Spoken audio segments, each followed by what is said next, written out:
Yep, just the two of them there in a shadow. Do we take that to him, I wonder?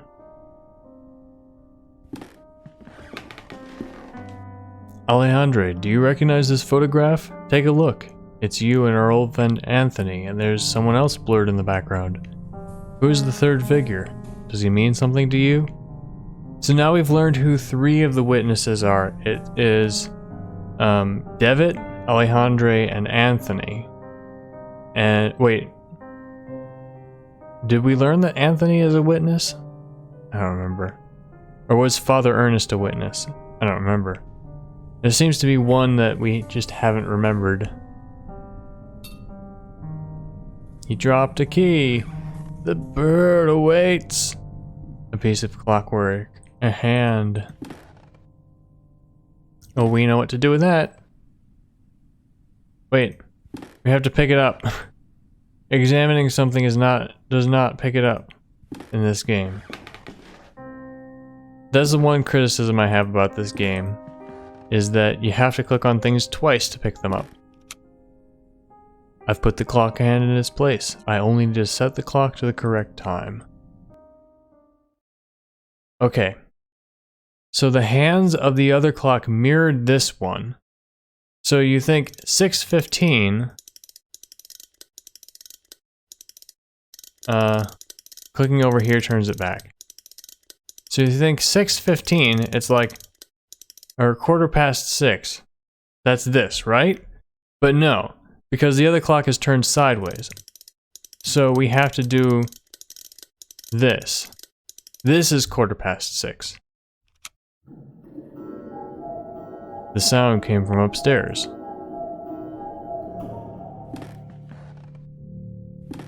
So we just set all the clocks in the house. Xylothal. The bird has burst out at the stroke. Now its beak is open. There was a key inside the bird. Can we talk to him yet? He's having some kind of seizure. He's trembling out of pure horror. Can we give him some laudanum? It's empty, right? Yeah. Bye. I just leave you in horror. 'Cause that's what I do. Now we can probably open the cellar. Yeesh! Okay, that wasn't quite as scary as the one that happened earlier. A dusty carpet of Asian origin.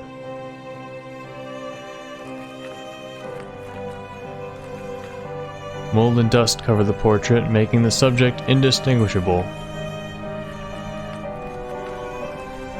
This piece of fine furniture has several drawers. I can open them. Inside this one there is a gardener's shovel. The cabinet has a large stain of mold due to the high humidity of this atmosphere. And for once, it took the shovel without me having to click again. Now I can dig up the grave, yay! There are remains of a Roman mosaic behind this wall. I can't distinguish anything clearly.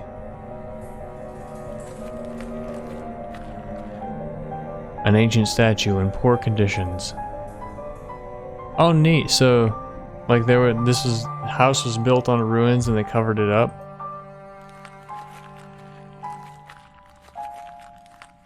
Old ruins. It seems that they were part of the Roman settlement.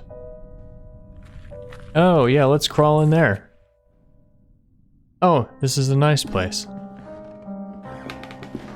A book written in a language unknown to me. There's a scrawled annotation written in English on one of the margins. I was expecting it to say pages.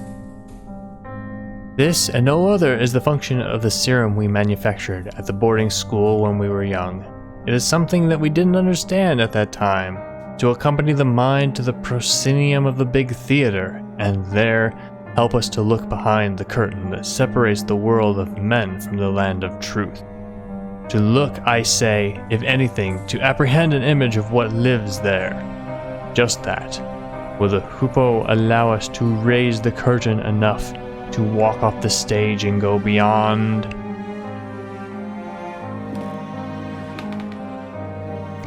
A huge cage full of leftovers and dirt. Animals have been captive here. Innumerable jars full of murky objects suspended in formaldehyde. Jars and test tubes. Everything is soaked in chemical residues and the air is filled with the smell of vinegar. There's a door behind this thing.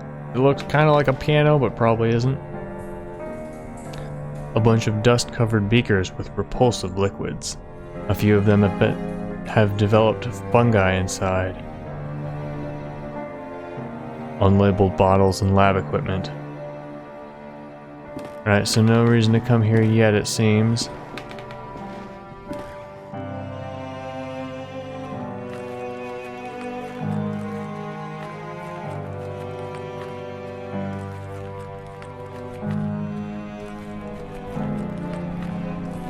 Did I examine this picture? Yeah. Alright, let's go dig up a grave. Just dig a random grave, because that's what we do.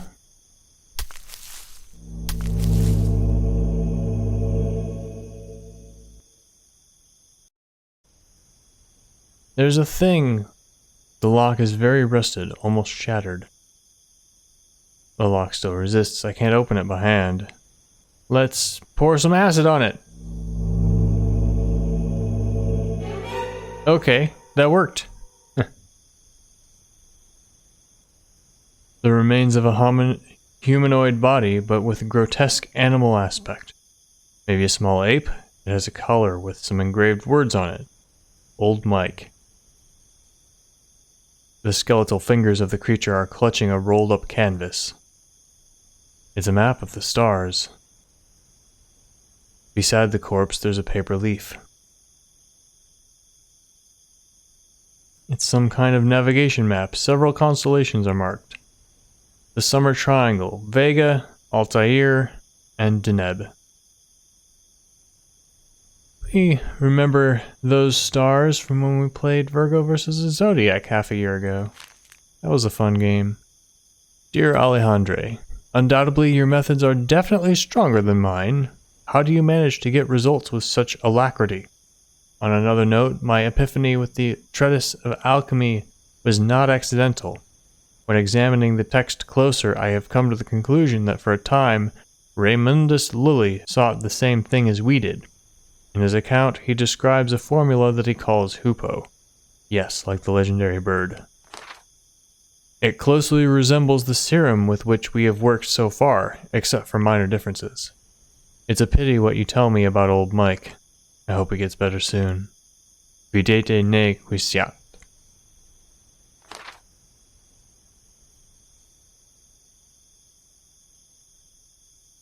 Alright, now we're grave robbers of monkey graves. Okay, where else? We've seen stars somewhere else, right? Was that in a cutscene?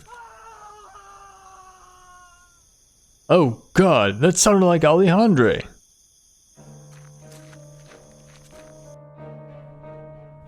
Ooh, this music is intense.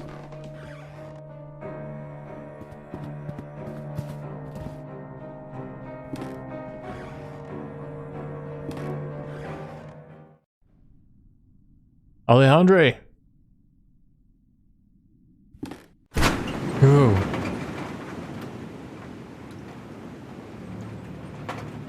It's just a window. Some diary pages on the wheelchair. The paper is ripped apart, as if someone had stripped it off the book hastily. October 31st, 1891. We're in the 1890s now. I'm writing this in the light of my desk lamp, hoping to be able to remember it all when the birds finally sing and the sun's blessing dispels the dark shadows of the mind. During the whole afternoon, a strong wind hit the valley, so strong that it has cracked the larger branch of the old oak in the garden. I find it hard to get sleep during these nights, so I read a lot while accompanying the professor. I don't really know when exactly I fell asleep. I was awakened by the chill of the night, which was seeping through the open window. I looked outside and I saw him. The professor was miraculously awake. What was my joy to see him standing on the balcony, watching the valley with a true serene expression, enjoying the fresh and calm air right after the storm. I felt that a blessing had fallen upon this house, and for a moment I felt immensely happy. I stared at him for a while without saying anything, being afraid of dispelling a vision I hadn't believed possible for a long time. And then, in the midst of the silence, I heard a sound that froze me in my seat and snatched all my calmness with such a terrible chill that I will never forget. A loud noise beside me, low-pitched as the drag of a slab. Mr. Alejandro's snore was pleasantly sleeping in his bed. His snore was sleeping? What about him? I've already made a decision. I'll leave this house. Alright, let's go out the window. It's currently snowing where I am. A statue. It's holding on to something. It's a lens mounted in a metal ring. And I'm gonna take it. Can I look at the stars?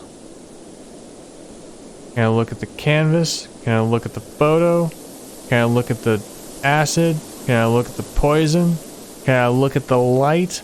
Can I look at the magnifying glass?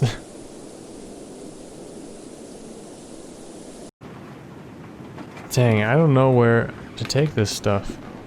I feel like there's nowhere we haven't been. Starlight brings some brightness to the forest.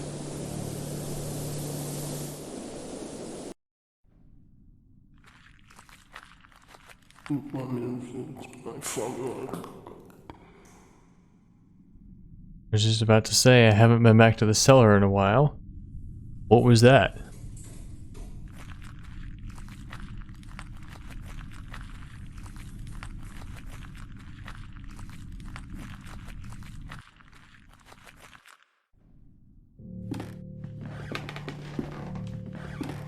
Alright, there we go. There's the secret passage. Ooh, neat. It's like an observatory, but it's underground? That's weird. There's a mountain of compacted snow. We had some kind of underground study. A wooden secretary desk, beautifully carved. The flip-flop has no knob or lock, just some strange symbols.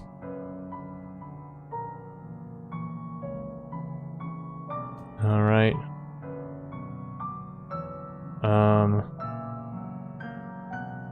Let's see, we got a bird down below, a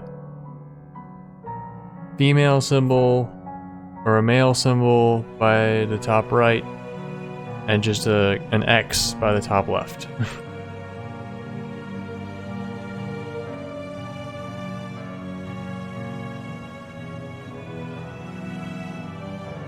I'm not seeing it. We have to come back and, like, if we do this on the, I want to look at it through before just in case. Ah, there we go, the stars. Oh. No, I think this is not the triangle I'm looking for. Alright, I see. That's not it either. Let's look at the star map again. Can we put this on the crystal fits perfectly in the telescope. Alright, so it's like there's 3 in a row. There's it's like the face of the thing, and then there's 3 faces, but the one on the bottom is like the middle. Ah, here we go. Here's whichever one that was. Here's the other face, and here's the other face. Alright, that tells us the symbols. Correct. This is the summer triangle. So at the top right we have horseshoe, the bottom one we have double pronged pitchfork, and the top left we have a fence post viewed from an angle.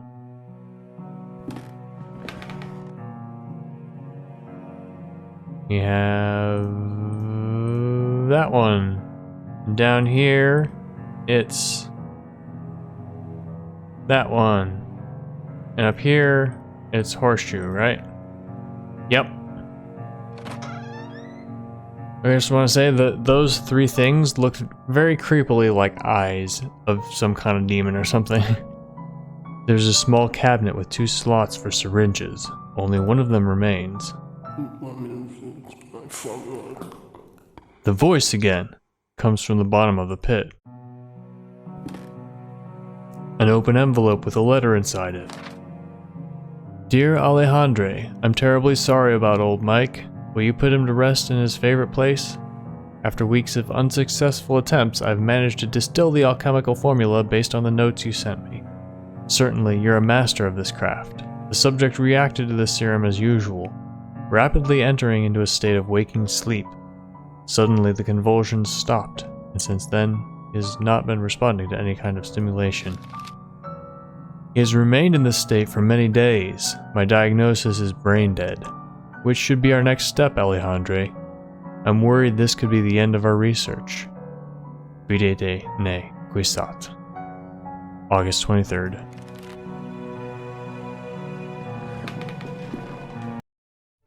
Alright, here we are. Alejandre.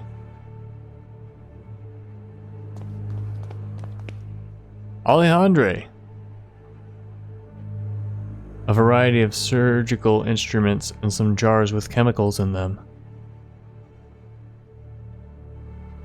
There's a chair in the middle of the room. Have some acid! Photo. Get jabbed. This is what you'd ask me to search for, is it not? Alejandre, am I right? The last door. Chilathal. The last door. We can cross together. What should I do? I'm waiting for you here, in the mist. It's nearby. I can hear it. What's nearby? What do you hear? I hear the beating of wings. It knows we are afraid. I'm ready. Sit down. Okay. Probably should have left while I had the chance.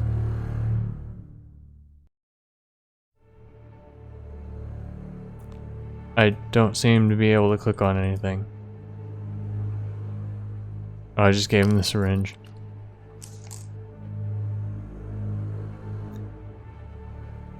Okay. The formula is being used on me. It doesn't feel good.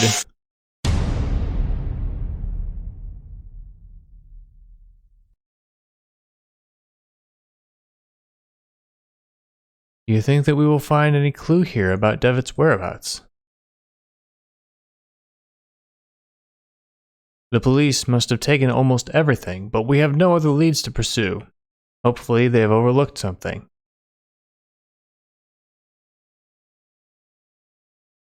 What about this room?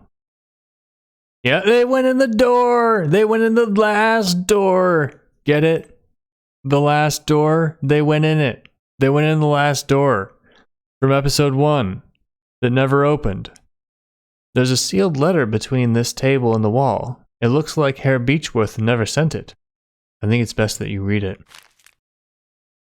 Dearest Alejandre, please, you must reflect on this. We do not yet know what we are dealing with. If you were to open the door, it may stay that way. An open way for whatever lives on the other side. Videte ne quisat.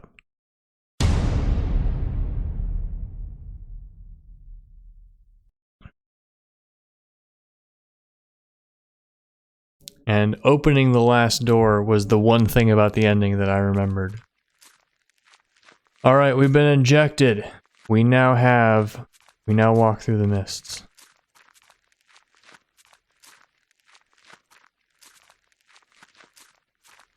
And I'm clicking every second to make sure I keep walking. What's up, Alex?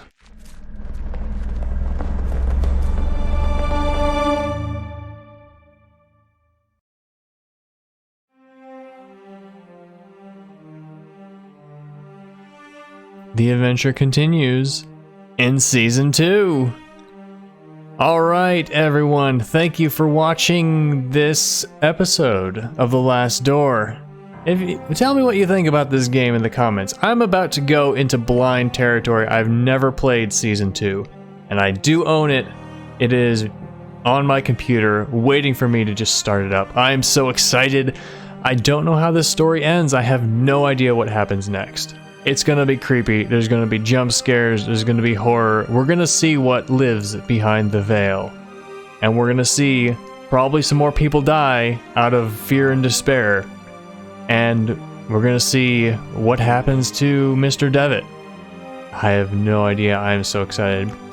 So, before I exited out last time, I noticed in the achievements that there was an achievement that said, complete all mini episodes. Now, I'm not usually the kind of person who goes for all achievements unless I really love the game, like Hollow Knight. But the one about mini episodes got me curious, and then I noticed in here that there's this option called extras. So I thought before we went into Season 2, we'd check out, see what these extras are. Extras are these look like extra, these would be mini episodes. So let's check out the achievements as just a Steam achievements. We can check out credits. I doubt there's an achievement for checking the credits. No need to look. Alright. Let's see what the morgue is.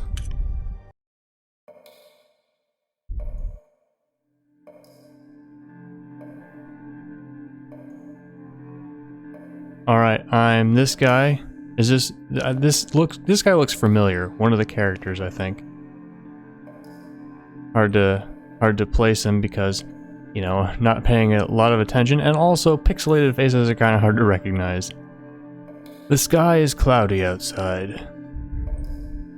What voice should I give this guy? Looks like he's got a beard. Is it weird?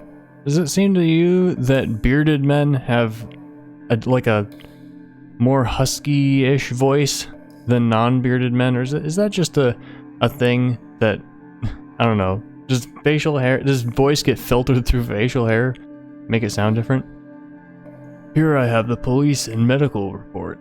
The latter is still blank.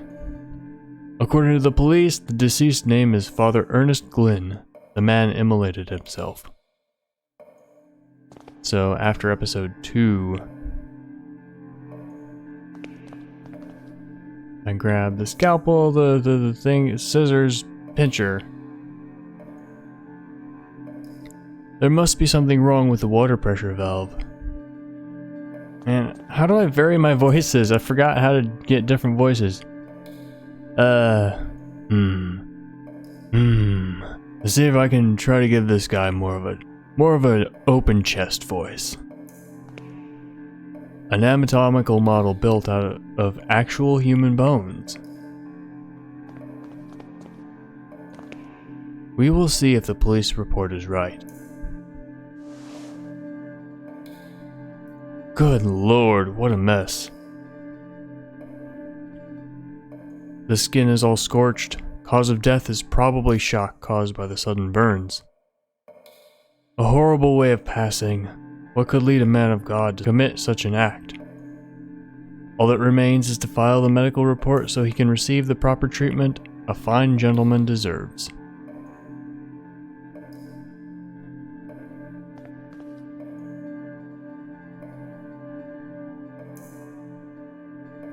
This case still puzzles me. If he wanted to commit suicide, why did he do it in such a painful manner?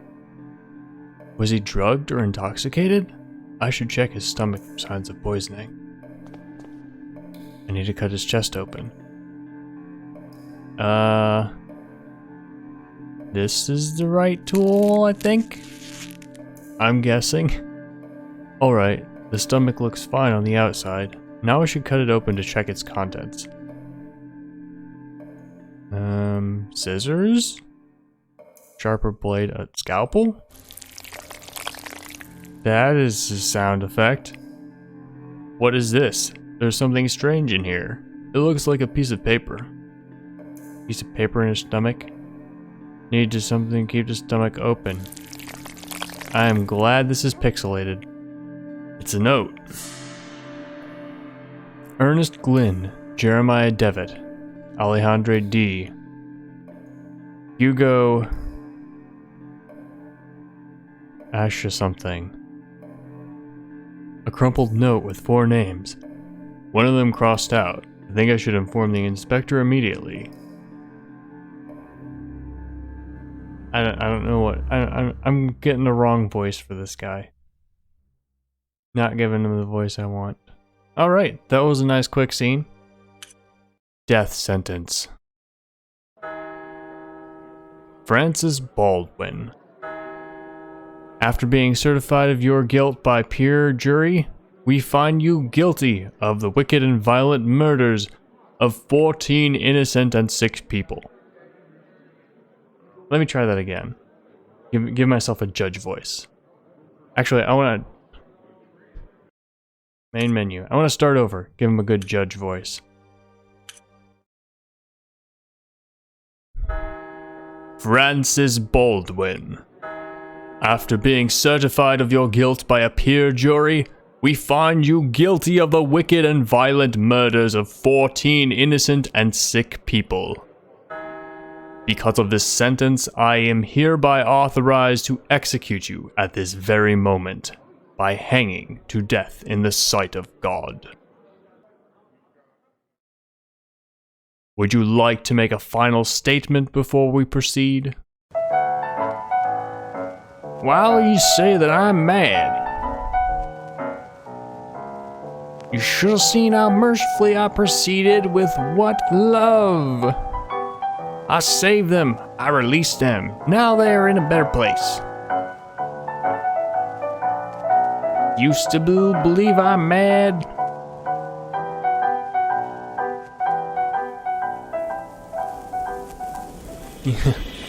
That was creepy. Both of those like black and white videos are so creepy. Whew. Wanderer in the fog. She is the only survivor. What happened to the others? They are all dead. I would like to talk to her.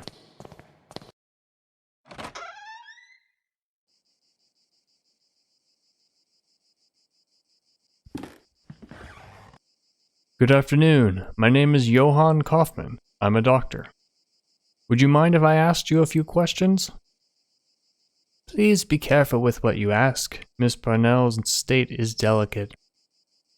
I'm perfectly fine and able to talk, sister. Thanks for your consideration. Now, doctor, I understand you want me to repeat my story? I would be thankful to hear it indeed. I'll stay outside if you need me. This is the lone survivor, the only person to recover. A sane woman, doctor, in complete control of my mind and reason. You do not dare to question it. I certainly wouldn't. Then I will commence. I woke up in the dark. The room was small, so narrow that I could touch the wooden walls just by raising my elbows. Could you recognize the place? I couldn't tell at first. For a moment, a most dreadful thought crossed my mind. What if I had been buried alive? When I got out, I found myself in my parents' house. I hadn't been there since they sent me to school. Did you see anyone there? Your parents, or maybe someone you know? No, they were not in the house, nor was any servant I had known in the years of my childhood. I was alone. I could feel the humid air on my skin and could smell the scent of the long time abandoned. I walked the rooms unsettled by the silence. The place had a bleak feel of a ruin. Then I saw someone. In the opposite end of the corridor, an old woman stared at me. Oh, I thought this was going to be I got to choose all the options, but it looks like I'm only getting to choose one option each time. So maybe I should have been putting some more thought into this, but what else? Whatever. Did you talk to her? Did you try and talk to her? I tried to, but she did not answer. She walked away when I tried to get closer. I followed her out through the back alley and ran into the streets. I got lost in the burg of Aberdeen. The streets were deserted and a thick fog covered everything. I thought I had seen the old woman through the fog once or twice, but they could have been just shadows. Where was everybody? Didn't you see anyone? Where was everybody? Did nobody walk the streets? Where was everybody then? I don't know, but I haven't said there was a nobody. I met some people, vagabonds. One of them was a priest. I remember a novelist and a boy too. Now tell me about the novelist. The woman had never written a word.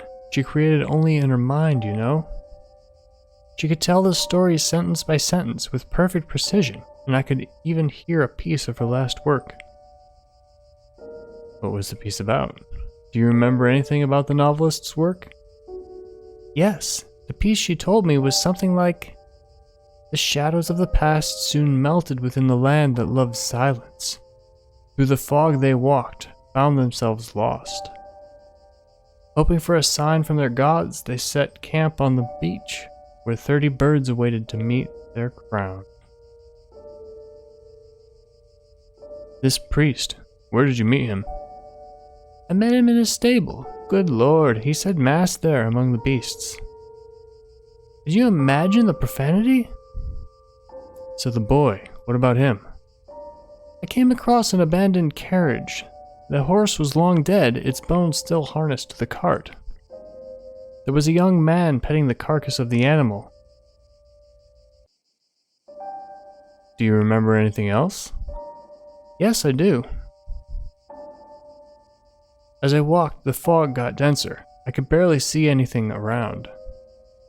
I finally met the old woman. She didn't say a thing, but gave me a cardboard card, and she left.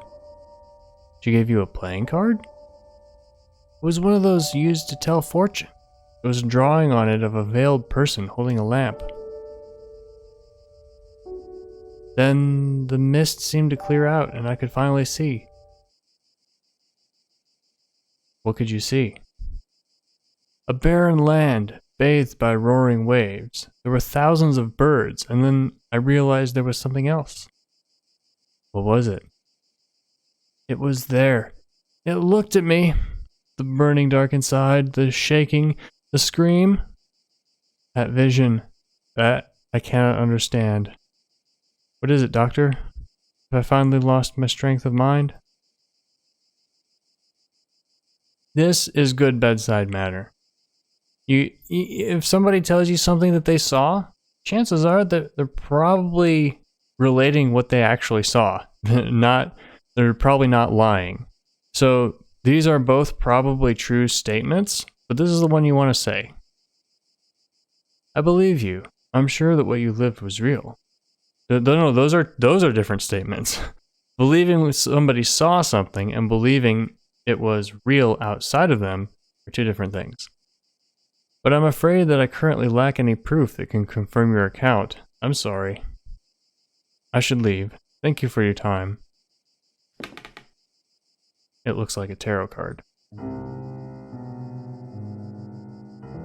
There's the proof. Well, it's not really proof, but it's kinda. It's support. Beechworth's Wake. Anthony Beechworth, the guy from the first episode, who is dead. I was gonna say something else, but it wasn't appropriate. It wasn't terrible, but it was just kind of not great. He does not look dead, but just asleep. I barely knew him, busy as he was traveling the world. What would be of a man with no aspiration for the other side to inspire or lead him?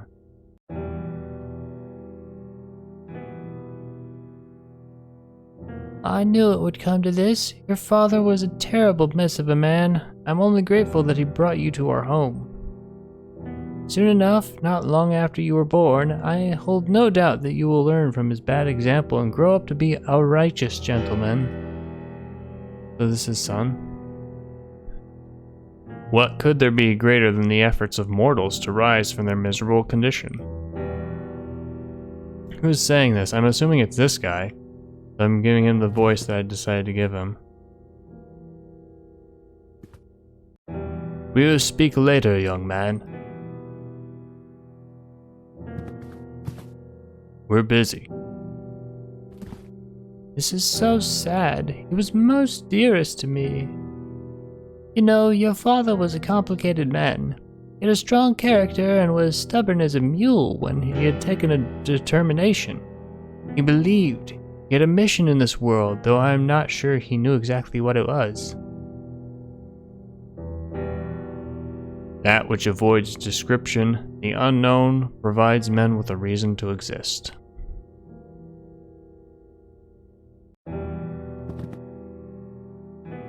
This is a most sorrowful day, Mr. Beechworth. Was a great man, lad. Sorry for the lack of punctuation in my voice.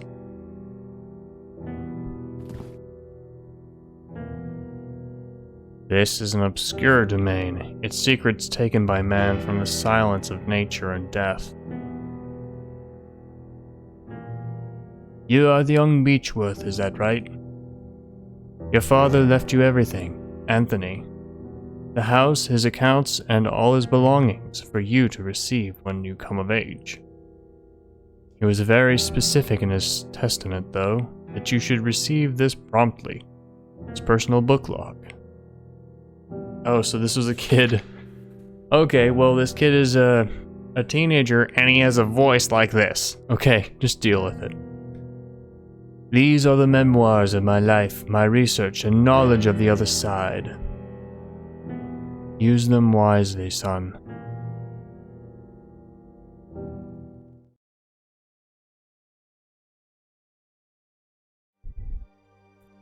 Alright, and there's the achievement, The Other Story. See you tomorrow for Season 2. Bye!